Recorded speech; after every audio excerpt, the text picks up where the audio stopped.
This week's episode of our show has been sponsored by our very own Kickstarter project, Sebastian Crow's Guide to Drakkenheim. Sebastian Crow's Guide to Drakkenheim is going to introduce a ton of new player content as well as expanded lore on the world surrounding the city of Drakkenheim. This book is perfect whether or not you backed our first Kickstarter because it is full of player-focused content that can be used in any setting, as well as great lore that you can use to inspire adventures, campaign ideas, or even just rumors and stories in your own worlds. We've spent the past couple of years playtesting, workshopping, and developing a brand new class for 5th edition, the Apothecary, which is featured in this book. The Apothecary is an occult magician that combines medical knowledge with arcane magic, using intelligence-based spellcasting mechanics alongside interesting powers that let them harm and heal in equal measure. We've also created brand new subclasses, at least one for every core class in D&D. And on top of that all, we've created a number of brand new spells that are available to all the classes, but also all of them are available to the Apothecary. And they focus on heightening the abilities of poison damage, acid damage, and necrotic damage in your games of D&D. We've worked so hard on all the content in this next new book, and we are so excited to share it with you.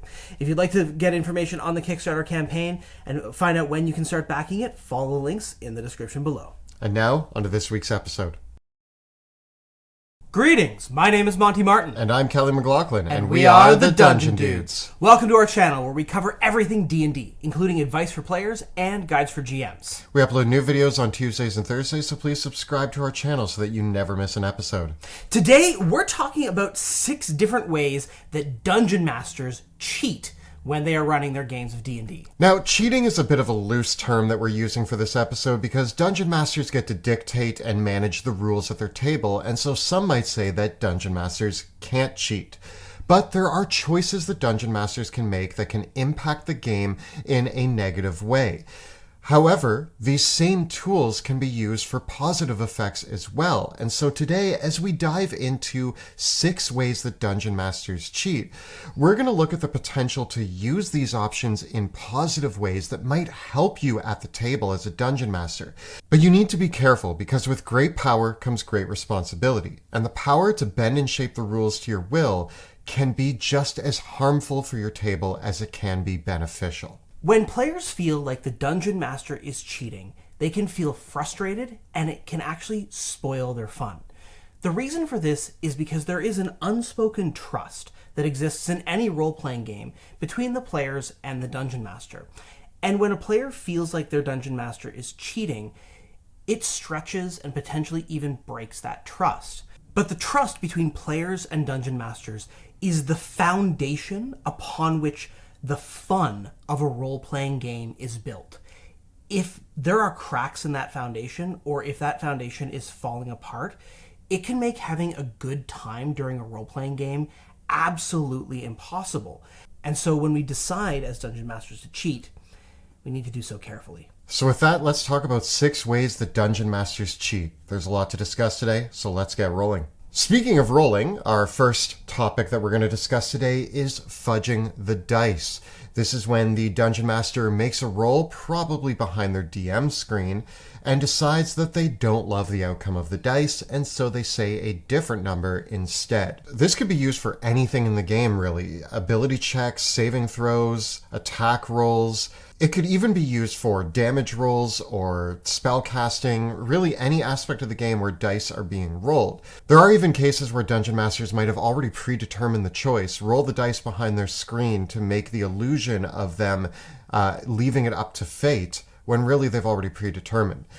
Again, there are times that fudging the dice might be beneficial, but there are more cases where this is actually going to be a negative impact on the game. For several years now, I've been rolling my dice in the open. My players can see my die rolls, and so I have no opportunity whatsoever to fudge them. Even though it's surprising that when their players can see the rolls, you still have this ability to adjust the DC and the attack bonuses and certain things. So there's actually ways that even when you're rolling in the open, you can still fudge the dice. It's kind of amazing how much power you have over the dice as the Dungeon Master. And so I like to follow this general philosophy of I roll the dice when it's interesting, exciting, going to create tension, and when I am prepared as the Dungeon Master to commit to the results. That's my general philosophy. But the thing is that even when you have that philosophy, there are still times when the dice just decide your players are going to have a bad night. I very recently fudged the dice in a game, and it's not something that I normally like to do. But I was in a situation where my player characters were in a very tough combat encounter. They were dealing with many enemies on multiple fronts, and there was a spellcaster involved who dropped their biggest spell against my 5th level party, a fireball. My party had already been whittled down a bit, and this fireball managed to end up with 3 failed saving throws and 1 success. The 3 failed saving throws, it was enough to knock them down to 0 hit points, and we only had 1 character left standing. The mood at the table went down several notches in that moment. Exciting still, because there's an opportunity to save them. One of my monsters got to go next, against the only standing player character. I rolled the dice behind my screen and landed a crit. In that moment, I knew that crit was going to kill that player, and it was going to be a total party kill. I'm not against a total party kill, but when a random critical hit on the chance roll of a die is what does it, it just felt a little dirty to me, and it felt like my players were already having their spirits dampened in the moment and had learned a valuable lesson about how intense combat encounters can be. Just observing on that, one of the interesting things about your example specifically is that the players didn't even have any opportunity to respond to that situation. They went from having a good amount of hit points, though being whittled down, a bunch of them failed their saving throws, and then one monster got to act before the still standing player even got a chance to do anything. So there was 0 opportunity for any of the players to respond to what the dice had done to them. In that case, I think you were fully justified in fudging, because that's just one of those rare freak cases where all of a sudden all the dice go, hey, guess what? The campaign's over. And that's not fun. And that was one of the prime examples of when I think it is okay to fudge the dice. The dice are fickle gods. They giveth and they taketh away. And sometimes when they're takething awaying way too much in a single moment before the players have any chance to respond, that's the right time to make some calls and use your best judgment to make the game more fun for your friends. Other ways that you can fudge the dice include reducing the amount of damage that a spell or effect does. So, for example, if you roll that fireball and you roll boxcars, you can just be like, I don't want a 60 damage fireball to happen right now. Let's just go for the average. You can also do things like adjusting the DC of a check on the fly. So if originally you were planning for the DC to be a 20 and your players roll an 18, well, they didn't know that it was a 20. And so you can be like, it was just a 15. Use your discretion with these things. I feel if you are bailing your players out by fudging the dice so that your campaign can continue and so that a player can have a good time, that is an admirable and understandable reason to fudge the dice. What isn't fun, though, is an example that I've run into when I played D&D Adventurers League. There was an infamous dungeon master in one of my Adventurers League groups who was notorious and bragged about how many player character fatalities they had caused. The reason why this was that this dungeon master had a habit of fudging the dice to turn misses into hits and hits into crits. I have never seen a dungeon master roll so many critical hits against a party, and I do not believe for a moment that even a fraction of those crits were actual crits. They just rolled them to make the game harder for the players, and the result was that it was way more frustrating, and they were the only one having fun. The problem with this was that this dungeon master was also a terrible liar. Every time they fudged the dice, everybody at the table could tell they were doing it. It was very obvious, because they would do this thing where they would look at the dice, and you could tell that they were realizing what the math added up to, that it wasn't the result they wanted, and then changing their mind to get the result that they needed. And so this is just a warning to dungeon masters out there that fudge the dice. You might have a tell that indicates to your player that you're doing it. You might not be as discreet about it as you think you are. And I found that once I played with a dungeon master for a little while, I can usually tell when they're fudging the dice or not, because there's this sign that they're thinking about it. And it becomes really obvious once you know the flow of how a dungeon master runs a game. If you're fudging your dice against the players, I think that that's a bad call. So generally speaking, if you are using your abilities as a dungeon master to fudge the dice and you are using it to hinder the party, make things more difficult, and basically make it less fun for them playing D&D, that's not the best time to use it. If you are using it in circumstances where the dice have been terrible to your players, and you know that changing this one dice roll will turn your battle from a party kill into a successful story that they will remember forever because of that time that 3 of them went down and the barbarian, the only one left standing with 8 hit points, managed to grab a potion and jam it into one of their mouths to save the party. That's going to be a great story, and that's fun for everybody. It's still a really dangerous scenario, a great story to tell, but everybody's having fun at the table, and that's really why we play these games. Somewhat related to the previous topic is our next topic of discussion, which is adjusting hit points on the fly. Now, a little different than fudging the dice, this time as you're playing out a monster, you might realize that this monster is way too powerful or not quite powerful enough, and you would decide in the moment to adjust their hit points. This is actually a very common cheat that DMs do. And I actually have heard of several DMs out there who ignore the hit points completely and will play a monster out until the moment it feels appropriate for that monster to die, and then let the monster die. That's not really the way I like to run it, but there are times that I do adjust the hit points. As a dungeon master, I have occasionally ran combat encounters that drag on a little longer than I want them to, and you can feel it at the table when you're dragging a combat encounter onto round 4, 5, or 6, and it starts to feel like the fun is gone, the excitement is gone, your monster has 20 hit points left, somebody lands another attack and only does 4 damage, and you're like, oh man, is this going to go another round?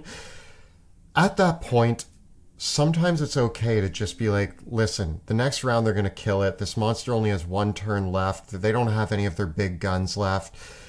Maybe that final 4-point hit, you look up from the table and you go, that's all you needed. And you let the monster die. Sometimes the best thing you can do if a combat encounter feels like it's starting to drag is let the players win, especially if they've whittled the monster down to a point where the combat is basically over anyways. We'll talk about this more later, but I love using monster morale and occasionally have my monsters run away or surrender. But sometimes you just want the encounter to be over, and it's totally fine to just have the monster die on the next attack. It's a great way to move things along and wrap up a combat encounter once it's run its course. Another great way to use this, though, is that sometimes there is a specific character that should land the killing blow. When does that come up? Well, sometimes you're facing a villain that is connected to a character's backstory, or that through the campaign, a specific player at your table has created a prominent villain out of that character for them specifically. In these cases, it might be beneficial that you see that that player is coming up next in the combat encounter, and the player before them lands the killing blow, but won't be nearly as excited or care nearly as much as if the player who has been hunting this villain since their backstory, landing that killing blow might be the most important story moment for them. On the flip side, I've also used this tactic when there is a certain player at my table who is just having a bad combat encounter. I've had it where all the players around the table are rolling 30 damage, 40 damage, here's 100 damage smite from the paladin, and then the one player misses 3 rounds in a row and gets no damage. Their spells fail, their attacks miss. Then on the last round of combat, when the monster's down to 15 hit points, they land an attack, they do 10 damage, and you allow them to be the one to kill the monster, just to give them that little moment in that combat encounter that kind of raises the whole thing up for them. They've been having a bad time, everybody else is having a great time. Let that one player also join in on the excitement. Landing the killing blow can save a player's mood during a rough combat encounter. And if you don't want to steal the thunder from the player that got the actual killing blow, you can use a fun narrative device that is used all the time in movies, books, TV shows, where one character lands kind of this knockout dizzying punch that sends the villain reeling backwards, and then they make eye contact with the character that has the intense story with them, and that character now gets to land that finishing move over the villain that's kind of been set up for success. So the other player character who landed the actual mathematical killing blow is still feeling like they were an important part of that moment. They were an important part of that story, but you're completing the circuit. And it's a cool teamwork moment, actually, and it really reinforces kind of the amazing flow that can happen in combat where, yeah, your ally disarmed your villain, they stumble backwards, and you see that moment, lock eyes, and stab them in the gut or behead them in an epic fashion or whatever amazing way the player wants to describe their kill. One other strategy that might be merited, which is another way of fudging an encounter that is going badly for the players, is to lower the hit points of the monsters to make it a little bit easier for them. Maybe you realize too late, oh yeah, it probably wasn't a good idea to give this homebrew monster 2,000 hit points. And you see that the combat encounter is dragging on, but also you conclude the players are going to lose if the combat continues on. They're not going to do enough damage to win. Especially if you've made a homebrew monster, I think it's fair game to make a last-minute adjustment if you have to in this case. It's very reasonable if you think that you've made a design error or mistake, or if you've just made an encounter balance mistake and made it too hard for the players. Lower the monster's hit points, have them get knocked out shortly. One way that you might be able to make this more narratively compelling is to actually have the monsters run or surrender. Not every monster has to grind it out to the last hit point, and not every villain or NPC or monster is actually going to want to try to get one kill on the player characters in exchange for their own life. They might see, oh yeah, I could take one of the player characters out, but that's going to cost me my own life. That's not worth it. I'm going to run. Finally, another case where you might change the hit points of your monsters on the fly is when your boss monster gets one-rounded. You set up a great combat encounter, a prominent villain, and the rogue sneaks in, gets surprised, they're an assassin, they land a crit sneak attack on the boss, and they're dead. You might take that opportunity to suddenly double the hit points of the monster to include them in this prominent and theatrical combat encounter. But I think that this is where we start getting into dangerous territory with this, and this is something you want to be very careful about. Sometimes the greatest thing in the world is when a player character lands that critical sneak attack and kills the boss in one hit. That can feel really, really rewarding. There are times in a campaign that you may want to embrace this, and that's something that all of us Dungeon Masters need to learn. Embrace the incredible victories of our player characters. Sometimes your epic combat encounter gets crushed in a single round, and you're disappointed. But then you see the cheering faces of your players as they're all high-fiving each other, and you gotta remember that this game is about them all having fun. And as you learn to have fun with them, that becomes more important. As you gain more experience as a Dungeon Master, you're going to learn a lot more about combat encounter design, and you're going to be able to build better encounters that have far less of a chance of this happening. But in the early days, we're all going to make mistakes, put a monster that is not powerful enough to stand up to our players, thinking we're going to have an epic encounter. Embrace it when you can. If you absolutely need to for narrative purposes, maybe have them last a couple more rounds.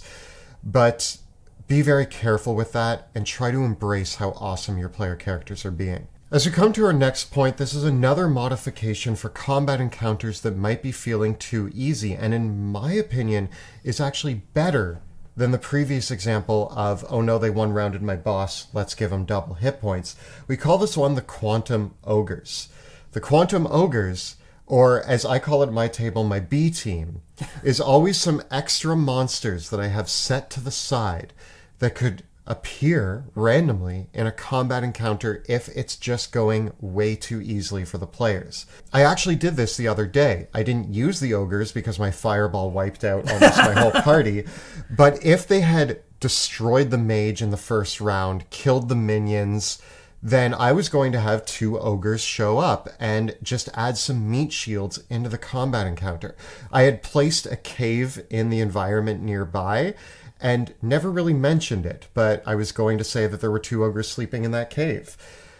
I've done this a lot in my campaigns where I just have some extra monsters just in case I feel it's appropriate. Even if a random encounter pops up, they're in the middle of the dungeon, there's no real combat encounter prepared, but they're taking a long time investigating things. You have a couple monsters just show up in the room, being like, what are you doing here? Let's fight.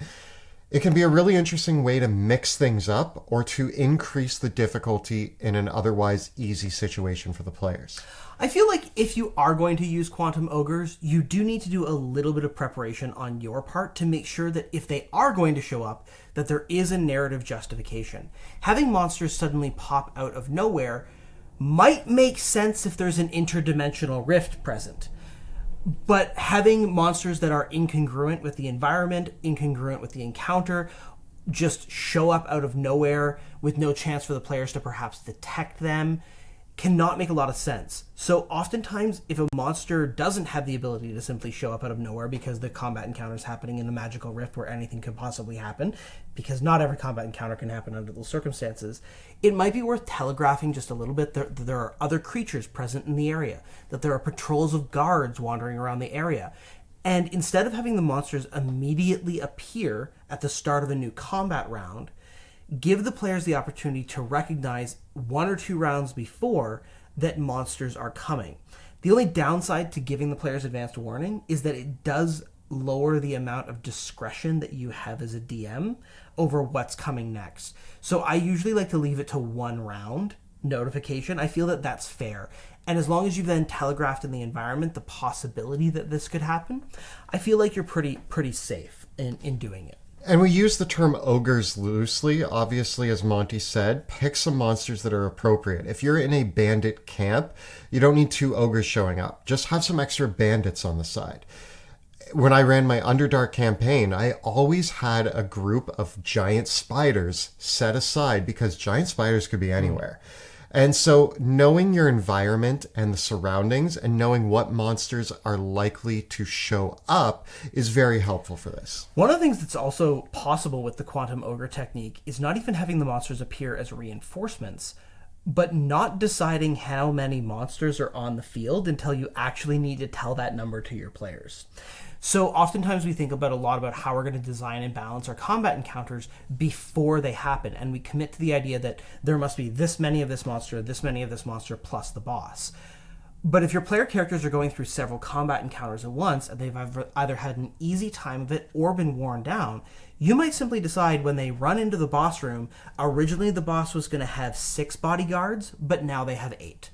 And you just make that adjustment on the fly, and that one will fly completely under the player character's radar. They won't know until they open the door and actually see how many creatures are inside there, how many creatures are actually inside. It is literally like Schrodinger's box, right? How many's in there? Well, you're not going to know till you kick down the door. And Schrodinger's box is actually a large part of being a dungeon master, is everything that you haven't presented to the players remains nebulous to them until you present it. So you do have the ability of shifting things around as you need to. And that actually does bring us to our next point, which again is a very dangerous one for DMs to use, but can be used to great effect if used properly. And that is the illusion of choice. Now, the illusion of choice, again, we as Dungeon Masters love presenting non-railroad campaigns. We love presenting open concepts. The players get to choose where they go next, how they're going to impact the world, and we love that. But especially if we're homebrewing. I've ran into this mistake several times, where I have a major plot point that I've put at location A, and the players decide, you know what, we're going to head towards location B, which I haven't fully prepared yet, and I don't know how it's going to connect back into the major plot. At this point, they haven't gone to location A, which means I have more time to prepare more for that location and less time to prepare the location they're going to. So although it might be silly to take the entirety of location A and move it over, what I can do is take out the important plot points, maybe an important NPC, elements that were vital to progressing the story forward, pluck them out of location A, place them in location B, and have more time to plan something else for the original location while my players still get to feel like their choices mattered and I still get to push the plot along. One of the textbook examples of the illusion of choice is when the player characters come to a fork in the road. Are they going to go east or west? Unfortunately for them, it actually doesn't matter whether they choose to go east or west. They're going to go through a swamp, end up at a castle, and end up fighting a vampire, no matter whether or not they decide to go east or west. The choice is absolutely meaningless to them, but it's been presented as if, oh, something cool can happen for you. Now, obviously, the illusion of choice is usually not this overt. Sometimes the illusion of choice might be, hey, player characters, are you going to work with the wizards, the rogues, the thieves, or the clerics? Doesn't matter which one you choose, they're all going to give you the same mission to go to the castle in the swamp and fight a vampire. Like we said before, this is like the Schrodinger's box. What the players don't know or haven't encountered yet doesn't technically exist in the world. So your ability to move pieces around or adjust your narrative as needed is actually a vital tool that us as homebrewing dungeon masters need to use. And sometimes when you're creating a world, rather than detailing every single aspect of that world, they decide to go to town A instead of town B. Well, you can just take the notes that you had for the town that you had prepared and just use them for the town that they went to. And this really applies to a lot of aspects of campaign design, especially if you are feeling underprepared.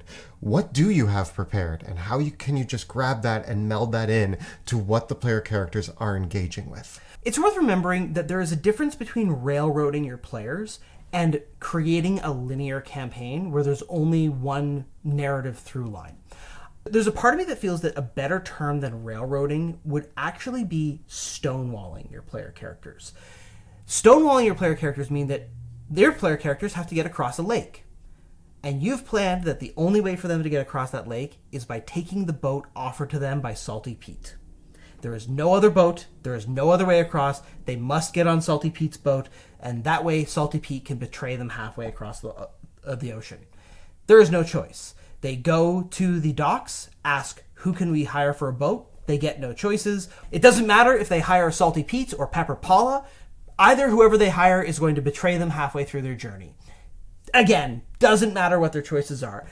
If you make it a difference that Salty Pete is going to betray them to the clerics for this reason, and Pepper Paula is going to betray them to the rogues for another reason, then you might have other permutations in there that might be interesting that the players can actually interact with. Again, it really depends on how much your players are willing to go with the flow. Ultimately, if you stonewall your players and say you have to get on a boat, you have to get betrayed, and your players are like, but what if we just wanted to walk around the shore? And you prevent them from doing that entirely. That's railroading. That's not a good use of your powers as dungeon masters to cheat. But there are ways within that to make the illusion of choice a valuable thing. In this aforementioned example, if Salty Pete and Pepper Paula have something out for the PCs, it's that these characters are planning to attack the player characters on the lake. That attack is the plan that the villains have. But they're going to adjust their plan based on the route that the players are going to choose across. That is not the illusion of choice. That is a living, breathing, responsive world. And so this is where the muddiness really comes in. Because sometimes it can just be as simple as changing your mindset. It's not that the player characters have to get attacked when they go across the lake.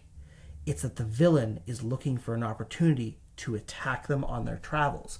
So sometimes you just have to, as a DM, to avoid this illusion of choice problem, think in terms of the world, the motivations of your villains, and how they would act in a logical way, rather than thinking like a film director who absolutely has to have their set piece battle occur in this specific way.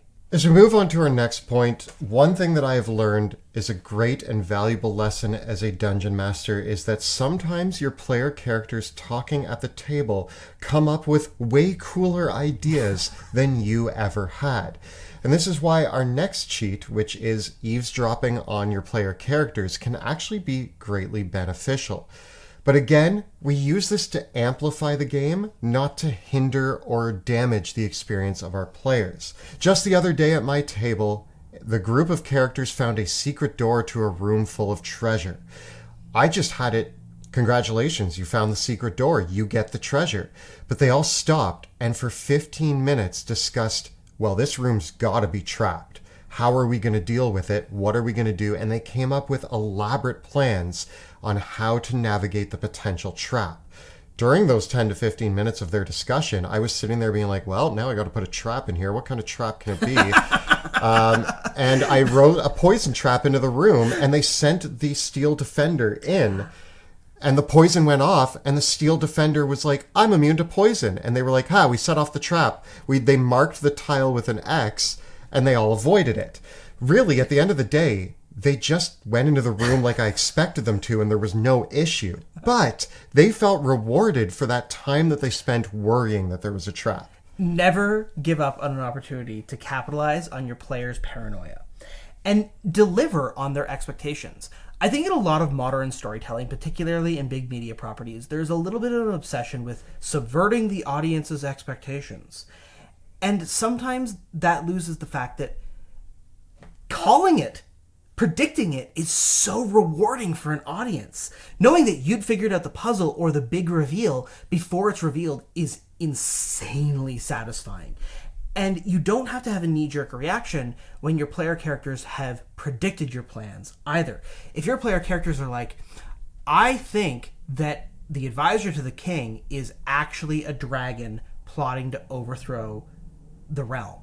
And you're like, oh man, now I need to change everything. It's not a dragon anymore. It has to be a vampire, and they're not plotting to overthrow the king. Maybe the king. Don't change your plan. The players were smart. They want to know that they were right. Give them the satisfaction of being right. Let them be awesome. But on the flip side, when your players then start making plans of like, oh, now we know the advisor is a dragon. So now we found out they're a red dragon. So now we're going to get a bunch of potions of fire resistance. We're going to make this really big plan of how we're going to bring ice magic to defeat the dragon. And then you're listening to them being like, okay, that's a really good plan. Too bad for them, it's a white dragon, not a red dragon, who is immune to all of their cold spells now. Don't do that. Don't do that. If your players make a plan, and then you 100% take advantage of your eavesdropping to completely counter their plan, that is not going to be a good time for them. I gotta say that my players planning at the table is one of my favorite experiences as a dungeon master. It means that they're so engaged in the story and world that they are sitting there discussing how to go about and interact with that world, while I just get to sit back and listen. In these cases, the last thing I want to do is kibosh all of their hard work into engaging with the world that I'm creating. It's these moments that I like to reward. And so if they do discover that it is a red dragon and they go out and prepare for combat against a red dragon, that's great storytelling. I've seen examples of playgroups where the player characters have had a group chat where the dungeon master isn't involved, or where the player characters have whispered to each other at the table so the dungeon master wouldn't hear their plans. Or you get this style of play where the player characters don't communicate their intent to the DM, so that in the hopes that by the DM not knowing what they're planning, it's going to increase their chances of that plan succeeding. But this is where the trust between the players and the dungeon masters really is so important. Because if your players trust you as a dungeon master to listen in on their plans, knowing that you're not going to sort of metagame their plans to have the villain defeat them immediately, they know that they can trust you to talk about those plans openly, and you might be able to say, well, you know, maybe they can ask you while they're planning, well, maybe you should talk to this NPC for some advice. I like to do that in particular if my players are making plans, so that if they're making a plan that I know the villain would be prepared for, I can plant the seed of that idea to be prepared for the villain's own plans. And then it's just much more interactive. I also think that this is something that, again, you shouldn't use at every single chance you get. I added the poison trap into the room because they were engaging with it so intensely that I thought that it would be a good payoff. But sometimes it's equally fun for them to do all that, walk into the room, and be like, no trap. And sometimes that can be just as fun. So there are occasions where you do want to subvert their expectations. Just because you have a vampire behind a door and they say, I wonder if there's going to be a dragon behind this door, doesn't mean you need to go, oh, well, the epic vampire battle's gone, now it has to be a dragon. No, maybe it's still a vampire. You don't always have to do what the players say, but sometimes they'll just throw something your way that you go, oh, that would be actually a good idea. And when you feel that inkling of what they're throwing out there is a good idea, go with it. One of the things that we discussed at the start of this episode was how the Dungeon Master is the master of the rules. Technically, a Dungeon Master can't cheat because they're the ones that decide how the rules work. A Dungeon Master can't metagame because the rules of D&D give the Dungeon Master the authority to decide what is and is not metagaming. And Dungeon Masters should feel empowered to bend or break the rules. You have the power as a Dungeon Master to decide that a player character's abilities work differently from the way they're presented in the rulebook. You can homebrew monsters with unique abilities that players could never have. You can change the rules whenever you want to. You can make whatever house rules you like. In general, it is best to do this by being transparent with your player characters and telling your intent and reasoning behind making these changes. But when you make a change to the rules, doing it in the middle of the game is the worst time to do it. That's when it really feels the most like you aren't just bending the rules, but snapping them. And I think the biggest case of where this feels like the Dungeon Master is cheating is when a player character on the spot pulls out the ability that breaks the encounter. And then you as the Dungeon Master decide that doesn't work. Or decide to immediately counter it in the moment, or make a ruling that it just won't do that. In a way that really knocks the winds out of the sails of the player characters because their interpretation of the rules is fair. I'm not talking like a really egregious example, like a player character wanting to use create or destroy water to destroy all the water in somebody's body. But I would say a more common example of this would be if a player character wants to use polymorph to transform themselves into an animal, and you rule that because they are now an animal with animal intelligence, that they lose control of their character. And they weren't expecting that to happen. And I think that that's where the balance between your reasonable interpretation of the rules and the players getting to do cool things really slams head on into each other. Generally speaking, the players want to feel awesome, and their abilities, spells, and feats that they choose are all there to make them feel awesome. And when you just shut down those abilities without warning, that's when it can be a detriment. If you have a party that has several spellcasters involved, and they go into a dungeon, and as soon as the wizard uses Pass Wall to bypass a large section of your dungeon, and you decide in that moment, there's actually an anti-magic field over this entire dungeon. Suddenly the players are surprised. Well, there was no warning to this. How do we deal with this? And if you planned it beforehand, there are ways that you can broadcast that, have the spellcasters feel like maybe they're approaching some sort of magical phenomenon. I usually like to broadcast these sort of elements in a way that tells the players that they're going to have to overcome a problem, even if it's something magical like a anti-magic field. But when you just drop it on the players all of a sudden and suddenly shut down everything that they were trying to do, the spells that they picked, the tactics they were using, then suddenly it feels like you've just pulled the rug out from under them and they need to reevaluate everything they've been working on. It's a classic example of the rules of D&D promising player characters, hey, here's a bunch of cool toys for you to play with. And then they show up to play with those toys and immediately have them taken away from them. I've heard horror stories of dungeon masters deciding that fighters don't get to have their extra attacks because that's too powerful. Or coming in and deciding that wizards can't use their cantrips at will because they like the way that it was in 3rd edition better. Or making these very arbitrary and sudden changes to the rules, which, if you sit down with your group in session 0 and discuss them and everyone is okay with that, is totally fine. But then when you use your power as Dungeon Master to say, no, it's going to be this way and I'm going to make these fundamental changes to the rules, without even giving the player characters the opportunity to voice their opinion on those things, is a little unfair. And I think that that's the important final point of this, is that you really need to take into account the people that you're playing the game with. If you're hearing us talking right now and you're saying, well, I like to do all of those things in my game. I like to bend these rules. I like to snap them where I see fit. If you're playing at a table where everybody is having a good time with the interpretation of the rules the way that you are running them, then you're playing D&D just fine. What is happening at your table does not need to be the same and probably will never be the same as what happens at everybody else's table.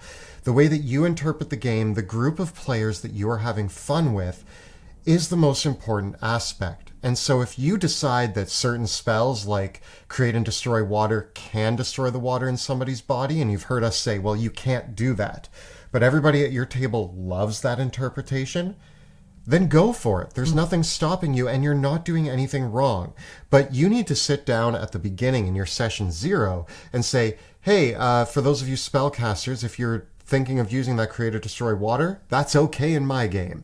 That way you're not surprised when the player characters do it, and an open discussion on how these rule interpretations, how these bending of the rules, or what homebrew rules you might want to use are put in place early or well in advance so that everybody can agree to it and knows what to expect at your games. There's often a saying that goes, there is no wrong way to play D&D. And while I do agree with the sentiment and the positive message behind that, there are many ways that dungeon masters can make the experience of playing the D&D absolutely miserable. There's also a lot of ways that players can make the experience of playing D&D absolutely miserable for everyone else at the table. And when it comes to the dungeon master cheating around the rules, it can be a very fine line. It can be that fine line between making the game a million times better and breaking your players' hearts by betraying their trust. And that's where your judgment has got to be front and center, and you really got to think it through. This has been a look at 6 ways that Dungeon Masters cheat in Dungeons & Dragons 5th edition. Tell us about some of your DM cheat codes in the comments below. The videos that we make on our channel are made possible thanks to the incredible generosity of our Patreon supporters. Kelly and I would like to extend our deepest gratitude to each and every one of our patrons. Thank you for making this show possible. If you enjoy the work that we do here on YouTube and want to make sure that we can continue doing it, please follow the links in the description below to find out how you can become a patron of our work as well. And if you want to watch us ride the fine line of whether or not we're cheating in our games of D&D, make sure to check out our live play in the Worlds of Drakkenheim, which airs Tuesday evenings on Twitch. You can find all the previous episodes right up over here. And we have plenty more guides for DMing in D&D 5e right up over here. Please subscribe to our channel so that you never miss an episode. Thanks so much for watching. We'll see you next time in the dungeon.